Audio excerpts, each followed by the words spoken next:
Husband abandoned me to attend his sister's lavish wedding while I was 9 months pregnant. I ruined my Sil relationship and exposed her lies. I'm 35F. I have been married to my husband, Andrew, 39M, for the last 7 years. We have a 5-year-old daughter, and I'm currently 7 months pregnant. The primary reason why I'm here is because I need someone to hear me out, and what better than anonymity? My husband has always been close to his family, which I didn't find objectionable during our dating phase. His family was sweet to me whenever we met. But soon after our marriage, I realized that he was really close to his mother and sister, like they three have a gang kind of friendship. While this did not impact our relationship as a married couple, I just used to roll my eyes at their ganging up, not at me, and moved on. In any social gatherings or parties, they usually sit together and criticize others. Initially, they tried to involve me in their fun activity, but I'm not that kind of a small talk person, so I stayed out of it. However, they didn't bother me, so I, too, didn't bother them. While my Mill and Sil were not that warm and friendly with me, they used to stay away from my lane. I, too, tried to avoid them as much as possible. I didn't enjoy mocking people on their backs and hugging them when in front. Anyway, after I conceived my first child, I stopped visiting my in-laws' house. Firstly, I was looking for a reason to cut them off. Second, my Mill and Sil were toxic. My husband was kind and gentle, but God knows what happened to him when he met his mother and sister. He would just transform into a different being. Until my husband was civil with me and at home, I didn't care what he did for those 2 to 3 hours he met his family on weekends. I gave him that space. When my daughter, Sarah, was 3, my in-laws started poisoning her ear, saying, "Mama is a bad woman," but my daughter fought back, cried, and said, "Mama is good." She then came home and told me what had happened. My husband laughed at this situation, saying they would have just teased the little girl, but I knew the real intention behind it. Since then, I have never left my daughter alone with those evil women. Things started going south last year when my Sil began dating a wealthy businessman from Scotland. It is understandable that she was over the moon to have found such a man falling for her, but why on earth my husband was so excited about that dig? It really kept me wondering. To give a little background about my in-laws, my Phil retired years ago and lived in his ancestral farmhouse by the countryside. I've met him only a handful number of times, and he's a no-nonsense person, unlike others. Probably, that's the reason he had moved out to seek peace. My Mill and Sil are jobless and surviving on the rent of one of Phil's properties and allowance from him. My husband also pays his mother a part of his salary as an allowance. I have always been self-dependent, so I don't mind Andrew giving some grands to his mother. Coming back to the main point, ever since my Sil started dating that rich man, her attitude changed completely, for worse. She considers herself to be a princess or so. She would often flash those expensive gifts which she got from her boyfriend. At the family gathering or any social event, my Sil left no opportunity to show off to everyone how rich her boyfriend was. The funny part is my Mill also had her feet floating. She would giggle with Sil like they were both teenagers. Their behavior got on my nerves, and my annoyance was clear on my face. It's not that I'm jealous or so, why would I be? The thing is, since my Mill and Sil were surviving on a tiny budget, they never crossed their line because they barely had anything to show off or look down upon me. However, with her new profound love, they both subtly tried to demean me and accused me of being jealous of them. Of course, they didn't say this on my face, but I got the hint from their body language, and some of the relatives also confirmed the same. Soon after this, I got pregnant with my second child, and thank God. It saved from visiting their place. Andrew would insist that I let Sarah spend time with them alone, but Sarah wouldn't budge. She is 5, yet she doesn't want to be with them. I know some of you would blame me for turning my daughter against my in-laws. Let me tell you, children have better senses than adults. They can differentiate between love and fakeness. My first pregnancy was difficult. I was put on bed rest, but my in-laws never visited to check on me. My second one is comparatively easier, but they visit me often. No, not to check on me but to show off their new jewelry collection, a trendy dress, or a bag worth thousands of dollars. My Sil would just go gaga over her boyfriend's richness and how they are planning for a grand wedding in Scotland and so on. I just nodded with a plastered smile on my face and sighed under my breath, "Good for you." A week ago, my Mill and Sil showed up. Out of the blue, they started praising my cooking. Sil said that she loved the apple pie and bacon donuts I made. Rather than happy, I got suspicious of their gesture. I asked them why they suddenly remembered the dessert I had served them probably years ago. They were taken aback that instead of thanking them for their kind words, I directly jumped to the point. Sil said that she had been craving an apple pie for a long time, and none of the restaurants were able to match the taste I baked. So, they wanted me to prepare those for her. I thanked them and told them I wasn't keeping well and baking would take additional effort, which I couldn't manage with my pregnancy and a toddler. They were not ready to take no for an answer and still insisted that I bake it for her. I could not push back further and said I would try to bake it whenever I felt okay. My Sil hugged me, the first time after my wedding, and said she wanted it on Sunday. I didn't say anything further or notice why she asked me to have it on Sunday. To be honest, I didn't intend to make it at all. I said I'd try just to dodge the bullet at that moment. As the week progressed, I was so exhausted with my pregnancy and Sarah that I forgot about the whole stuff. On a Friday night, during dinner, Andrew told me that he would be busy for the weekend as Syl's boyfriend and his family were visiting them for dinner that Sunday. I was shocked. At that moment, everything made sense to me. That sudden praise, request for apple pie and bacon donuts, and why did she want it on Sunday? Well, I know I bake the best apple pie one would have. I mean, I'm truly good at it, but this doesn't mean I would give in to their trap. I informed Andrew about his mother and sister's visit and the request for dessert. Andrew said that his Syl's boyfriend and his Scottish family have a sweet tooth, and they have heard a lot about American apple pie and wanted to taste the authentic one. Andrew almost blurted out how his Syl had boasted about herself that she could bake the best of this dessert and promised to serve his family during family dinner. I was aghast. I told Andrew that I was not going to take up this hard work in this condition when someone else was going to take the credit for it, and on top of that, I was not even invited to the dinner. He said I was in my 7th month, and his mother thought I would be uncomfortable in front of the guests, so they skipped inviting me. Even if I believe her intention to be genuine, which is not, why didn't they tell me about the dinner when they visited me asking for dessert? Andrew just shrugged his shoulder and said he didn't know. Andrew went to pick up his father on Saturday and said he would return home on Sunday night after dinner.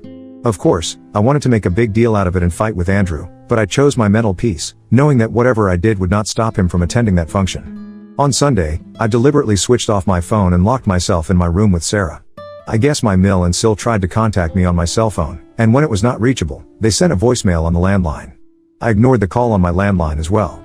Although I was not at peace knowing they would curse me for backing out, I felt satisfied that I didn't give in to their demands. On Monday morning, when I switched on my phone, I saw my phone flooded with missed calls and voice messages. It started with pleadings and ended with the curses. As soon as they got the notification that their messages were delivered to me, I got a call from my Mill. Oh God. That was the longest monologue I ever heard. I always knew her true colors, but that day, I got to know her bitter tongue. She accused me of ruining their dinner party and called me a witch.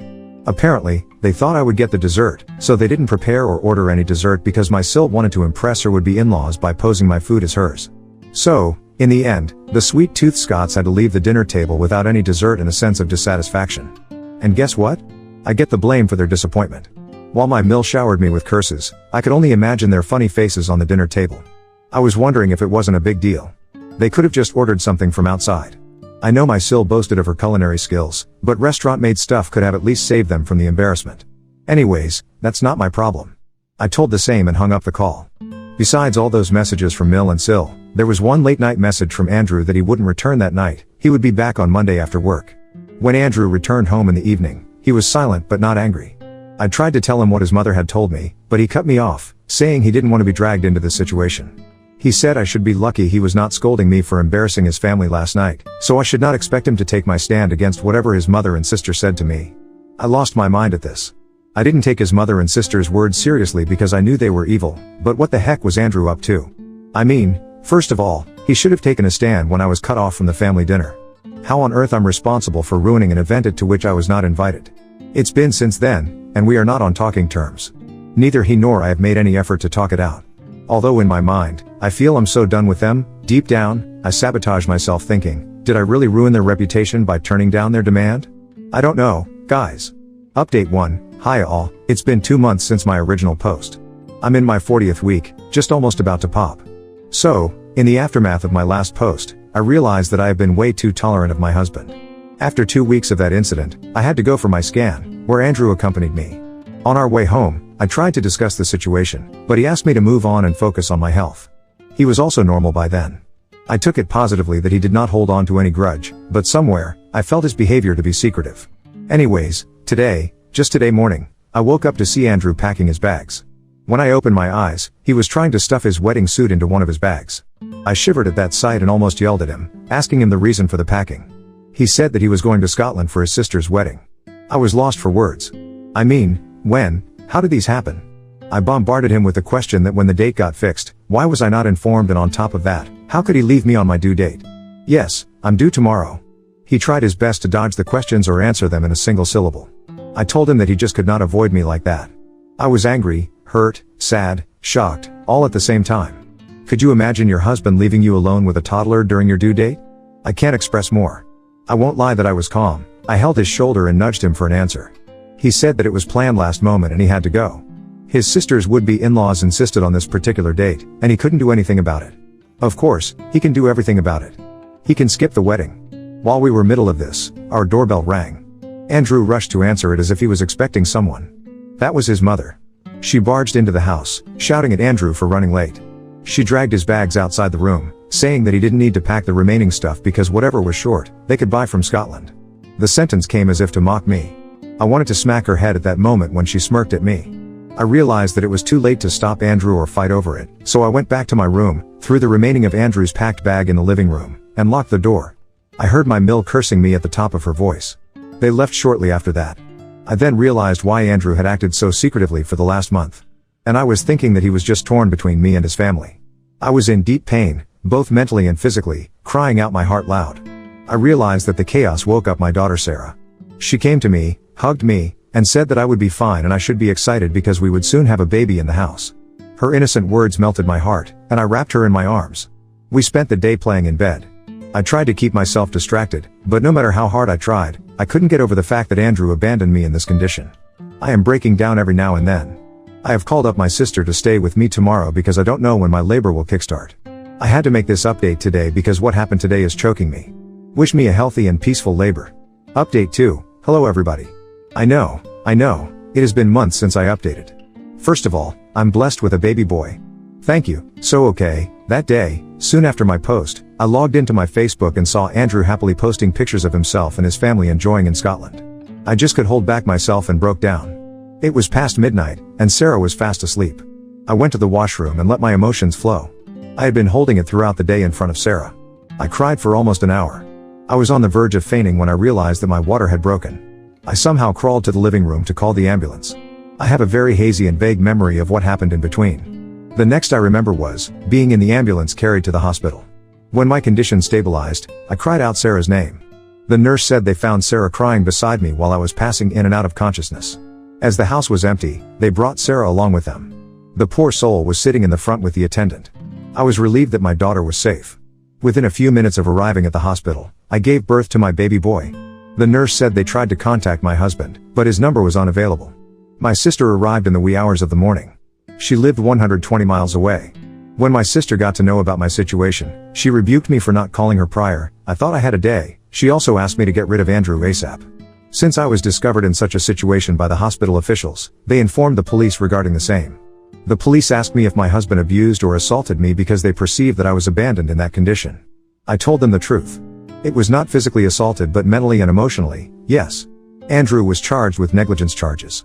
His negligence indeed threatened 3 lives: Sarah, my unborn baby, and mine. It gives me chills that what might have gone wrong that day if I couldn't call the ambulance at the right time. I feel so grateful to the Lord that He kept us safe. I was discharged 2 days later. By then, my parents had also arrived. They lived 2,500 miles away. My parents were adamant about suing Andrew and his family for mentally torturing me during my pregnancy. They packed up my stuff from the house while I was still in the hospital. I, too, didn't want to stay with Andrew anymore. Who would want such a kind of husband? After being discharged, I went to my hometown with my parents and sister. It was almost a week after my delivery that Andrew returned home. It appeared from his Facebook activity that they extended their stay after the wedding to explore Scotland. It amazed me to see how stress-free he enjoyed his vacation, unbothered that his wife was due during that period. He didn't even call or text me during that period. I also didn't disturb him because I had planned to ruin him and his family. A week later, when he returned, he found an empty house, legal notice of divorce, and charges police pressed him with. He had a week to appear before the police to give his statement. He panicked, called me 100 times. I won't lie, I enjoyed the sight of his endless calls and pleading voicemails. Soon, I got calls from my mill and voicemails begging me to talk to them. I told my parents about it. They called Andrew and asked him to visit our house. He flew down to our house on that very day with his mother. My parents humiliated both of them for torturing me and threatened to ruin both of their lives. Andrew insisted on talking to me in private. He literally begged me for forgiveness and reconciliation. He started emotionally trapping me by saying that our child needs a father too, and I shouldn't deprive them of happiness. I asked him the gender of our second child, and he was dead silent. My boy was a week old, but his father didn't know he was born. Do you think a child needs that kind of a father? His mother, too, pleaded for forgiveness, saying that these court cases would damage their reputation in front of their new relatives, Sill's in-laws, but I didn't care. I just laughed at her reason.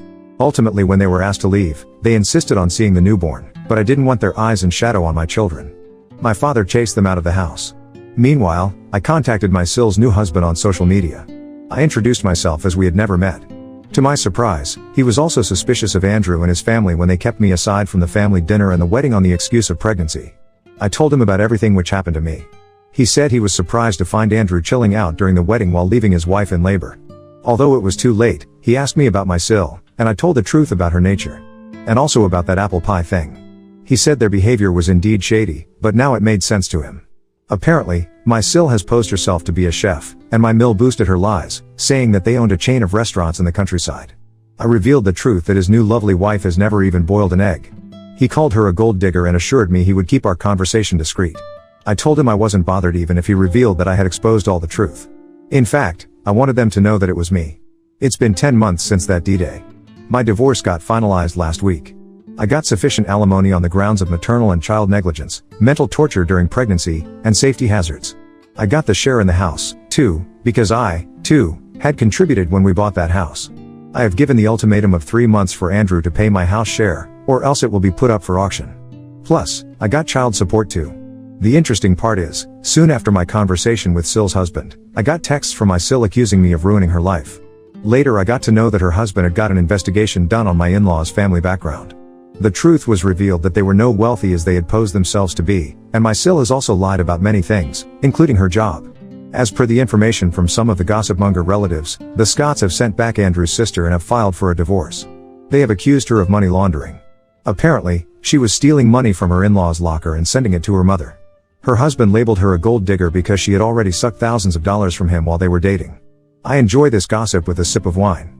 I wish the trio, husband, Mill, Sil, a happy gossip life in poverty.